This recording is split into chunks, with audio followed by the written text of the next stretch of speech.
रे कन्हैया आजा रे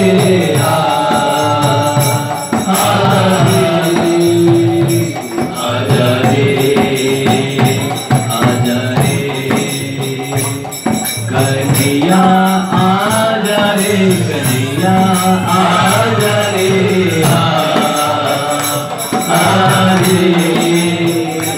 आजा रे आजा रे।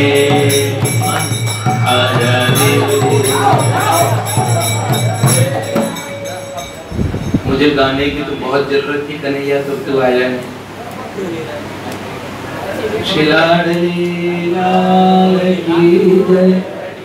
कैसे हैं आप सब लोग? दिल्ली में बहुत दूर से सुरेश भाई आए हैं। मेरे पूज्य पिताजी के नाम राशि हैं, इसलिए बोलने में भी संकोच होता है। इसकी रूपरेखा देखिए, अब देखिए, आगे बताते ही रहेंगे। एक संस्था ऐसी है जिन्हें पता लगा कि हम लोग एक संस्था चला रहे हैं।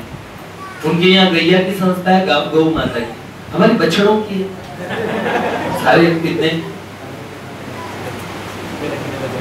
एक बार दिल्ली में एक संस्थाओं की एनजीओ की मीटिंग हुई, वहां की रिपोर्ट मुझे पता लगी। उन्होंने कहा भैया ऐसे बात चल रही थी, तो सबसे ज्यादा जवान लड़के कहाँ से जुड़े हुए हैं? तो उन्होंने बोला भैया, उन्होंने बोला कि सबसे ज्यादा जवान लड़के तो गाजियाबाद में नारदी निकुंज नाम की संस्था है। एक माता जी एनजीओ चलाती थी, उन्होंने हमारा प्रोग्राम कराया था, मैं दिल्ली में प्रवचन करके आया था वहां पे। तो उन्होंने ये सूचना दी, तो उन्होंने कहा कि भैया हमारे जो एनजीओ की ऑर्गेनाइजेशन है वो मिलना चाहती है कि इतने सारे जवान बच्चे, अभी भी एक बहुत बड़ा प्रोग्राम हुआ, संजय भैया का फोन आया, तो उन्होंने कहा हमने कह दिया आपको प्लेस देखने हैं तो हमारे नारदी निकुंज के आगे प्लेस देखिए, प्रोग्राम का तो स्टैंडर्ड देखेंगे ना, आप देखते रह जाएंगे। बच्चे भी जन्मजात एक्टर हैं सारे।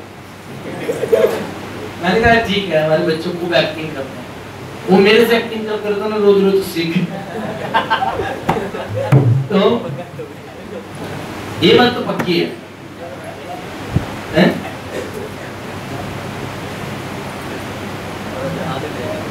पिताजी आ गए हैं, पहले पिताजी का स्वागत कर रहे हैं।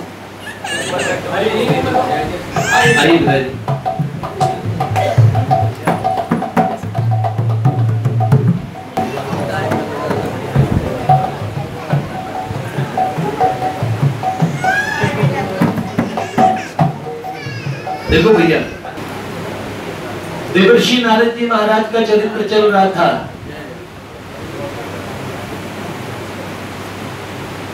बड़ा लोगों ने, हमने बताया, लोग समझते नारद जी वो जो बीना बजाते हैं, वो कई लोग पूछते हैं वो तो लड़ाते हैं नहीं उन्होंने, किसको लड़ाया?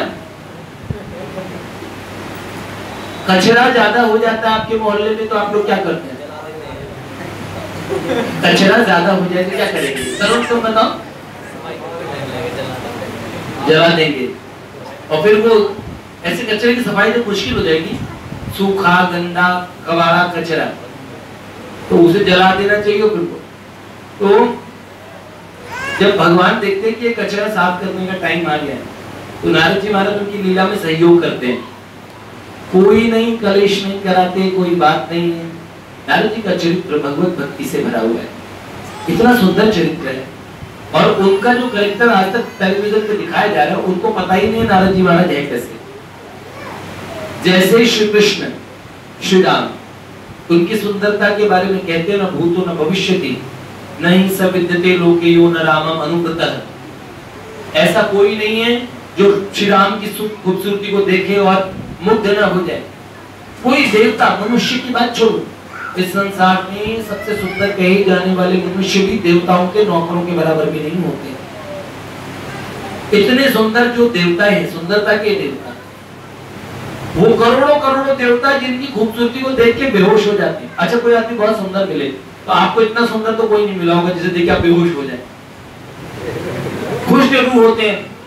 सलमान की पसीने की बनियान का एक टुकड़ा तोड़ के अपने घर में फाड़ के लेके आते हैं और तो सजा के रखते हैं। हम सेलिब्रिटी का और बनियान लेके आए हैं, लोग खुश होते हैं। उनके मापदंड है अपने अपने, है कि नहीं है? लेकिन एक बात बताए, सेलिब्रिटीज कुछ नहीं है। सबसे सुंदरता मानी जाती है देव जगत की, देवताओं की। और देवता भी देवा अप्यस्य रूपस्य नित्यम दर्शन कांक्षण। भगवान इतने सुंदर हैं, उन भगवान के मन के अवतार देवर्षि नारद जी महाराज हैं। बहुत हैंडसम है, बहुत सुंदर है, एकदम कर्ली है, वेरी फेयर है, द कूल एंड स्मार्ट, बहुत सुंदर। ऐसा सुंदर स्वरूप है कि एक बार स्वर्ग में चले गए थे उर्वशी जी, भगवान से प्रकट है डायरेक्ट उर्वशी, इतनी सुंदर है। उन्होंने नारद जी को देखा तो उन्होंने कहा आप शादी क्यों नहीं कर लेते? तो नारद जी महाराज मुस्कुराने लगे। उन्होंने कहा क्या बात है, इतने लोग शादी कर रहे हैं, अकेले मैंने नहीं की तो क्या प्रॉब्लम? उन्होंने बोला प्रॉब्लम है, आप सुंदर बहुत हैं, इतने सुंदर लड़के को तो शादी करनी चाहिए और हमेशा यंग रहते हैं। देखिए कितने घुंघराले आपके बाल हैं, आपके चेहरा देखिए, कमल जैसी आपकी आंखें, और आप बड़े सुंदर हैं। तो उन्होंने कहा आप बड़ी प्रशंसा कर रही हैं हमारी, तो इस चिंता का कारण उन्होंने कहा देखिए आप बहुत सुंदर हैं और सौभाग्य से मैं भी बहुत सुंदर हूँ। तो उन्होंने कहा तो अच्छी बनेगी हमारी। नारद जी महाराज कह रहे मैं बसने वाला नहीं हूँ,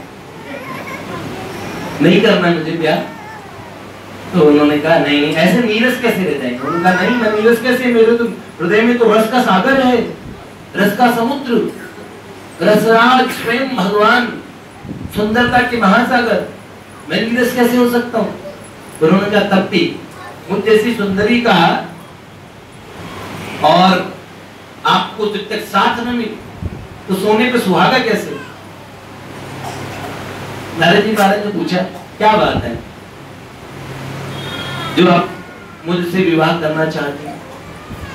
तो उन्होंने कहा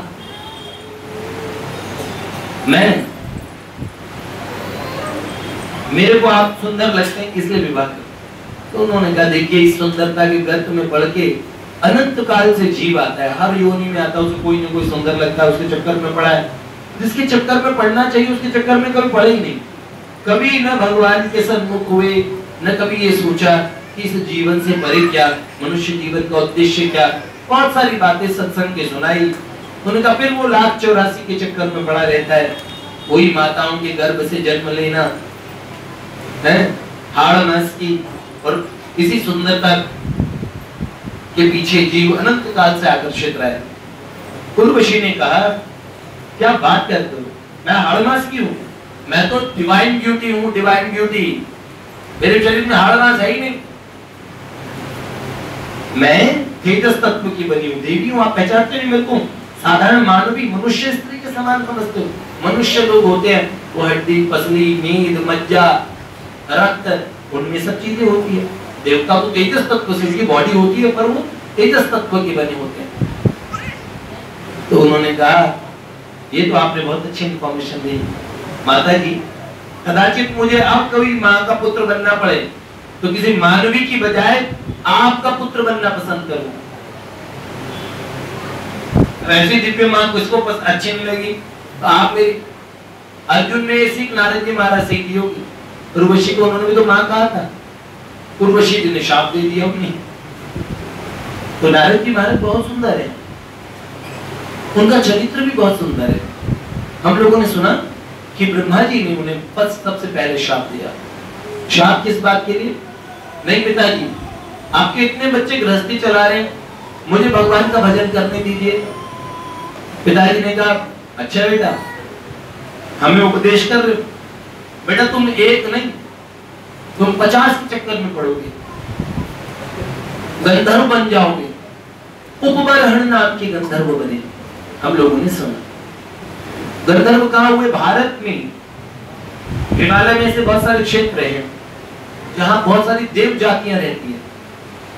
आज भी ऐसी बहुत सारी कुटिया की बात, रात में वहां झोपड़ी और आश्रम देखा और दिन में वो अदृश्य हो गया, सारा कुछ दिखता नहीं। मनुष्य की इंद्रियों से परे बहुत सारा ऐसा जगत है जो बड़ा रहस्यमय है।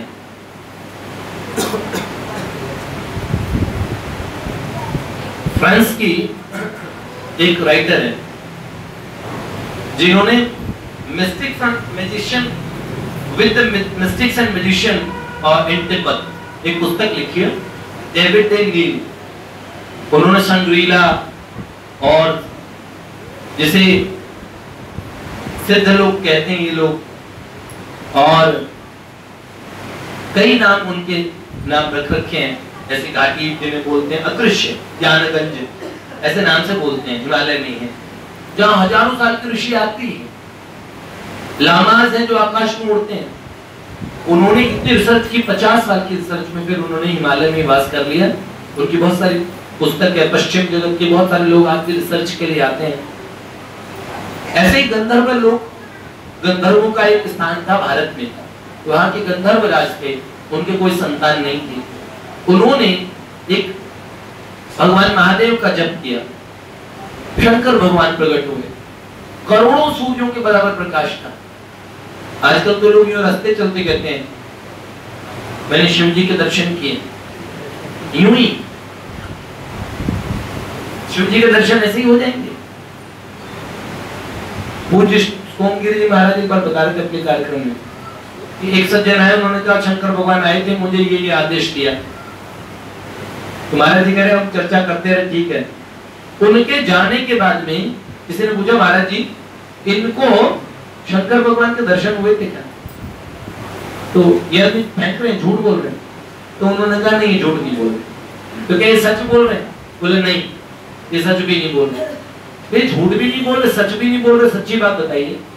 तो उन्होंने कहा कि बात सच्ची ये है कि इन्हें महादेव के किसी गण के दर्शन हुए, वो भी शंकर भगवान जैसे ही लगते हैं। इनको क्या पता शिव जी और उनमें अंदर क्या है। भगवान का कोई देवता भी आ जाएगा ना और आपको कह देगा मैं श्री कृष्ण हूँ, आप तो फटाक से मान लेंगे। आपको तो यहाँ पे भी कोई सुंदर लगे तो श्री कृष्ण जैसे हम कह देते। अब श्री कृष्ण कैसे हैं? बाबा कहते हैं एकदम लट्टू हो जाएंगे जीवन भर, फिर कभी भूलेंगे नहीं। ऐसे हैं ठाकुर जी, सपने में भी असली रूप देख गया। सपने में तो हमें रोज भगवान दिखते हैं। कई लोग कहते हैं भगवान के वो स्वरूप दिखते हैं जो पिछले जन्मों में आपने कभी इमेजिन किए, आपने कोई साधना की है या आपने सोचे, वो स्वरूप दिखते हैं। वो भी अच्छी बात है, पर ओरिजिनल भगवान दिख गए फिर आप ऐसे नहीं रह पाएंगे। भगवान को देखने का फल बड़ा अनोखा है। तो शंकर भगवान के दर्शन हुए साक्षात। दोपहर के, गर्मी की दोपहर के हजारों सूर्य आकाश में चमकते हैं, ऐसे दर्शन, इतना प्रकाश। और बाबा भोलेनाथ के दर्शन हुए। गंधर्वराज से बाबा ने कहा बेटा गंधर्वराज और वर मांगो। उन्होंने कहा बाबा भगवान कृष्ण की भक्ति दे दीजिए और साथ में एक बेटा दे दीजिए, भगवान का भक्त बेटा। शंकर भगवान मुस्कुराए, बोले मांगने लायक चीज पहली थी, उसके बाद दूसरी मांगने लायक थी नहीं।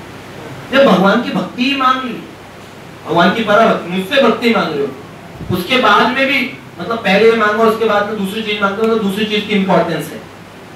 बोले पहला वाला वर्ड ठीक है और दूसरा वर्ड तो ऐसे चबाए हुए को चबाए के समान। ये शब्द क्यों बोला मेरे मन में ध्यान आ गई बात, चबाए हुए को चबाया हुआ कैसे। एक लाला जी की मिठाई की दुकान थी, तो लाला जी बड़े कंजूस, तो लाला जी का जो लड़का बैठता था उसमें, रसगुल्लों की दुकान एकदम। तो एक दोस्त आया भैया, उस दोस्त ने कहा इतने अच्छे अच्छे रसगुल्ले देखिए और तुम्हारा मन नहीं करता? उसने बोला करता तो है। बोले खाते हो? बोले नहीं, मेरा बापू नहीं खाने देता, गिरवी क्या रखता है। तो बोले ऐसे ही रह जाते हो? बोले मैं भी इसका ही बेटा हूँ। क्या करता हूँ, चूस के छोड़ देता हूँ, फिर क्या रस तो लेता हूँ ना। समझ रहे हो, संसार के जितने भी भोग हैं वो किसी ने चूस रखे हैं। वो बुढ़िया के बादाम वाला सुनाते हैं ना, वो कंडक्टर को 1 रुपया देती है, 1 भीगा बादाम देती है। कंडक्टर की आंखों में आंसू गए, मेरी स्वर्गीय माँ जैसी है। बोलो भैया मुझसे इतना प्यार, बेटा प्यार वाली कोई बात नहीं है, रोज 1 रुपया देते हो, भीगा को बादाम लाती हो। तो बोला बेटा ये प्रेम की बात नहीं है, असल में 1 रुपया तो तेरी टिकट था, और ये भिगोया बादाम इसलिए जितना चूस पाती हूँ चूस लेती हूँ, बाकी तेरे लिए देती हूँ। तो ऐसे ही दादे परदादों ने संसार का जितना आनंद लिया, क्या लिया, ले पाए कि नहीं ले पाए, फिर अपने बच्चों के लिए छोड़ दिया। बेटा हमने ऐसे ही किया, यूं ही इसी गधा पचीसी में लगे रहे, तुम ठीक ऐसे ही चलना। उन्हें कुछ नया नहीं सिखाया। ये प्रॉब्लम, सिखा देते, कुछ भगवान के रास्ते की बात भी बताए थे, लेकिन सब डरते हैं भगवान के भक्त बन जाएंगे तो हमें छोड़ छाड़ के चले जाएंगे। ये बात नहीं है। मांगा वरदान, भगवान की भक्ति के महिमा, शंकर भगवान ने बोला मेरा ऐसे देने को मन नहीं कर रहा भक्ति को ऐसे लोगों को। वो तो सीरियस हो गए, इमोशनल हो गए बाबा के सामने। बाबा ने कहा जय दे दी भक्ति, और कृष्ण भक्त बालक भी दे दिया।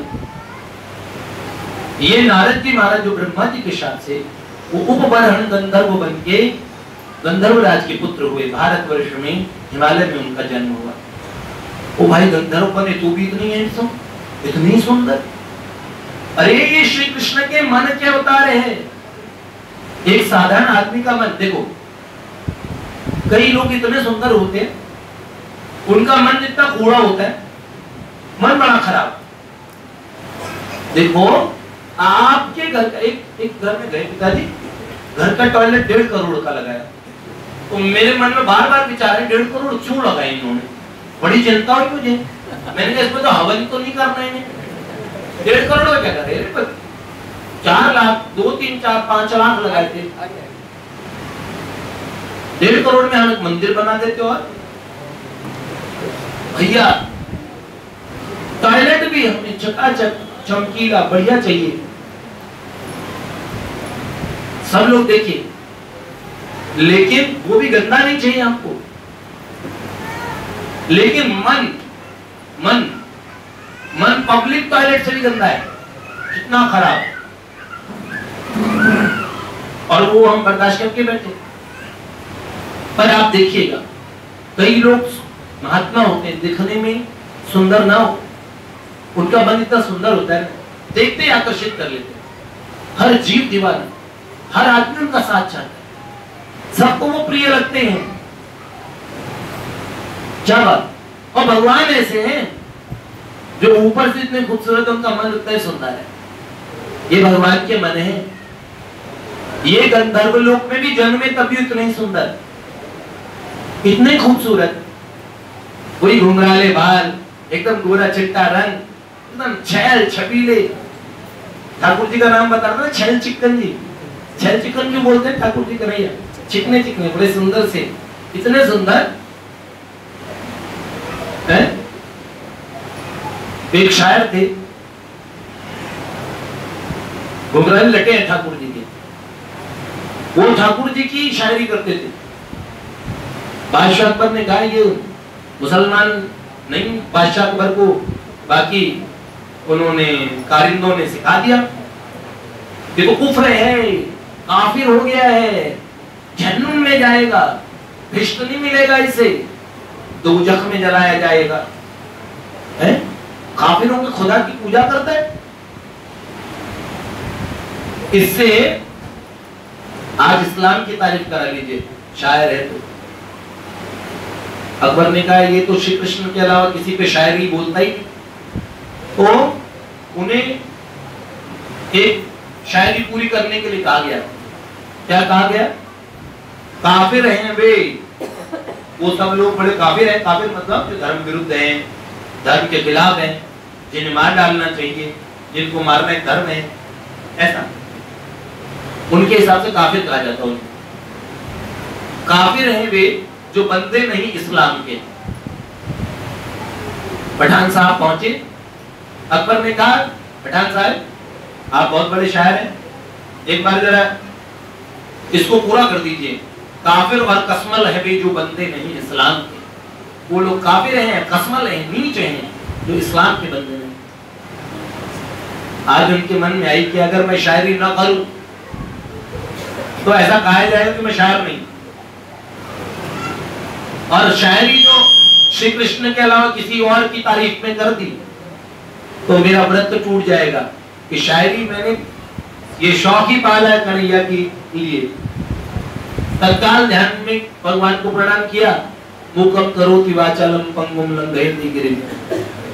भगवान ने ऐसी हृदय में प्रेरणा की, उनके मुंह से निकला लाम के मानिंद है के सू मेरे घनश्याम के।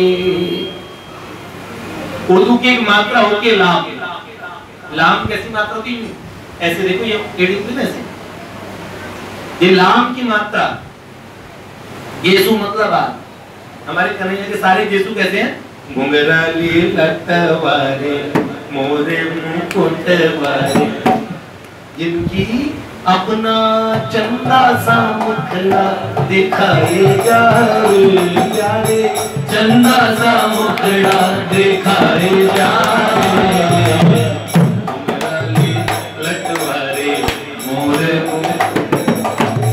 तो बिन मोहन चैन परेना नैनों से उड़ जाए ना।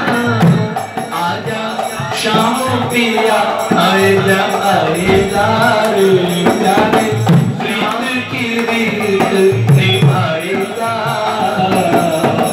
घुंघराली लटवारे मोरे मुकुट वाले। लाम के मालिम नहीं, मेरे ठाकुर जी के केसु बाल लाम जैसे हैं, ऐसी घुंघराली लटे हैं। लाम के मानिंद है केसु मेरे घनश्याम के, काफिर और कसमल है भी जो बंदे नहीं इस्लाम के। वो लोग सब काफिर हैं, कसमल हैं, जो इन लटों के दीवाने नहीं है। वो तो इस्लाम की तारीफ कर रहे थे और उन्होंने कहा इस्लाम के, इस्लाम के हैं? मेरे घनश्याम की जुल्फें अजब नागिन सी काली के दिल को डसने के लिए मानो ये पाली है। लो, इन्होंने तो नई बात गढ़ दी। नागिन जैसी जुल्फें हैं, लोगों के दिलों को ही डसती है। घुंघराले पाल, ऐसे उपहरण गंधर्व, इतनी सुंदर, इतनी भक्ति की उन्होंने गंडकी के तट पे ठाकुर जी का इतना नाम जप किया। एक वीणा रखते थे, उससे नाम संकीर्तन करते थे। इतने ज्यादा सुंदर थे, कभी कभार खूबसूरती आदमी को संसार में फंसा देती है। लोग कॉम्प्लीमेंट देते हैं, आदत पड़ जाती है। बाद में मैं कैसा लग रहा हूँ, ये बात आती है मन में। कई लोगों को तो बहुत टेंशन हो जाती है, हैं? और जिस दिन कोई बोलेगा उस दिन पूछते हैं मैं तो खराब लग रहा हूँ ना। कई गोरे लड़के मुझे बहुत पूछते हैं, आजकल तो मैं काला ही हो गया, टैनिंग हो गई, टैनिंग। हमें तो नहीं होती टैनिंग, हम तो बचपन से टैनिंग में आए थे, काले काले हैं। गोरों को बहुत चिंता हूँ, यूं ऐसा पूरा लगा के। मेरे कन्हैया को मैं मजाक में भी कह दूं ना कभी, तो थोड़ा काला हो गया कन्हैया, देख मेरे हाथ और तेरा जैसे मिला रहा था, ऐसे करके। तो ये तो दिल पे ही लग गया, मुझे कहने लगा मुंह पे मिला लो, चलो आपको अपना मेरा और चीजों में खड़े हो। मैंने कहा बेटा सही है। अब कहेगा पर्सनल बात यहाँ पे कह रहे हो, नहीं तारीफ कर रहा हूँ। ये गोरे लोगों में होती है, तो भाई खूबसूरत लोग होते हैं ना। अब नारद जी चित्ररथ गंधर्व की 50 बेटियां थी। बड़ी बेटी का नाम मालावती, और उन्होंने सोचा इनका ब्याह कर दें इनसे। 49 बेटियां सब घुस गई। अच्छा, पापा होके ऐसा डिस्क्रिमिनेशन। अब सब बेटियों ने कर दिया अनशन, ब्याह करें तो इससे करें, नहीं तो हम मरे। पिताजी ने कहा गंधर्वों के यहाँ तो ये जो शादी हमारे यहाँ की नहीं है, ये गंधर्वों में है, और राक्षसों में तो ऐसे ही होता है। राक्षसों में तो शादी का कोई वो प्रोसेस नहीं है, तुम मुझे पसंद, तुम मुझे कबूल, मैं तुझे कबूल, है बस यहीं पे। छुपनखा ऐसे घूमती थी, पहुंच गई, अभी तक मैं कुमारी हूं। भगवान ने कहा तू कुमारी? आए कुमार मोर लघु भ्राता। किसी ने पूछा ठाकुर जी मर्यादा पुरुषोत्तम झूठे, झूठ बोल दिया। भगवान ने मजाक किया कि देख जैसी तू कुंवारी है, ऐसा मेरे भाई भी कुंवार है, जैसे तू है। और एक बात और, शूर्पणखा की तुलना किससे की तुलसीदास जी ने शुरुआत में ही? शूर्पणखा रावण की भगिनी, रावण की बहन थी, और दुष्ट हृदय दारुण जैसा अहिन मेरे राम। कैसी दुष्ट हृदय वाली थी? नागिन जैसी। तो उन्होंने कहा राम जी समझ गए, ये ना तू नागिन है ना, तो मेरे पास भी नाग है, नाग विशेषण का। और ये कुमार मतलब बुराइयों को मारने वाला कुमार है मेरा भाई। तू गलत रास्ते पे आ गई है, अब तुझे ठीक यही करेगा। अहि कुमार मोर लघु भ्राता। राम जी झूठ नहीं बोलते कभी, ठीक ना? तो गंधर्वों में ऐसे क्या होता है, एक बेटी से ब्याह कर देते, 49 निकालो तो सब 50 की 50 से ब्याह हो गए। और जहां भी निकल पड़ते थे स्वर्ग में सब लोग दीवाने हो जाते। कभी की क्या गलती? जो आदमी थोड़ा सेलिब्रिटी हो जाता है, ये भक्ति कर रहे थे, पर भक्ति के साथ साथ अट्रैक्शन, क्योंकि पिता का शाप था ना, ब्रह्मा जी का शाप था ना, भगवान की भक्ति करना चाहते, तब भी ब्रह्मा जी ने कहा तुम गिर जाओगे, तुम्हारा पतन हो जाएगा, तुम्हारी बुद्धि सांसारिक विषयों में, आकर्षणों में लग जाएगी, तुम मेरी सृष्टि को ऐसे बोल रहे हो, भगवान की भक्ति को बड़ा बता रहे हो। नारद जी ने कहा आपने शाप दिया, आपने ठीक किया ना। एक भक्त बच्चे को जो अच्छे रास्ते पे चलना चाहता है उसे बेमतलब शाप दिया, ठीक किया। बाद में ब्रह्मा जी को पछतावा भी हुआ। आप लोगों की भाषा में ही सुना रहा हूं, हालांकि इसकी भाषा दूसरी होनी चाहिए, ये पुराणों के पवित्र प्रसंग है, लेकिन क्या करूं, आप लोग इसी भाषा में समझ पाते हैं, इसीलिए पिताजी मिलावट के साथ सुनाना पड़ता है। तो ये प्रकरण, ये शाप, उस शाप के कारण नारद जी महाराज और भगवान का भजन कर रहे, उपकरण के रूप में। एक तरफ भजन चल रहा है, एक तरफ आकर्षण चल रहा है। कई लोग होते ना, बहुत मैंने देखा है, कई लोग संसार में बड़े अच्छे बच्चे हैं, और 2 मिनट में ठाकुर जी का भजन चल जाए तब 500 बहने लगे, मतलब उसके हृदय में भगवान की भक्ति का आदर है। एक बार सबसे पहली बार मुझे बांके बिहारी जी जो सज्जन ले गए, रास्ते भर मैं उनकी बातों को सुनते हुए गया, तो उन्होंने कहा हम वृंदावन जाके भक्त बन जाते हैं भैया। मैंने कहा, और उनके घर में उनकी भक्ति फूट फूट के निकल रही थी। रास्ते में तो उन्होंने हाथी कर दी, और वहां जाते हे नाथ बांके बिहारी, कुंज बिहारी, हे हरिदास के लाडले, ऐसे से। मैंने कहा ये कौन सा रूप है? मैं और कृष्णा प्रभु गए थे, कृष्णा प्रभु को शायद याद हो, सूर्यनगर के वो लोग थे ना, देखो। तो मैं ये सोचता हूँ, होता है उनमें आकर्षण तो था, वरना क्यों जाते, दौड़े दौड़े खर्चा क्यों करते, कहीं और जाते। अब उन्हें ठाकुर जी भी पसंद आने लगे, हृदय का एक कोने में भगवान को बिठा लिया।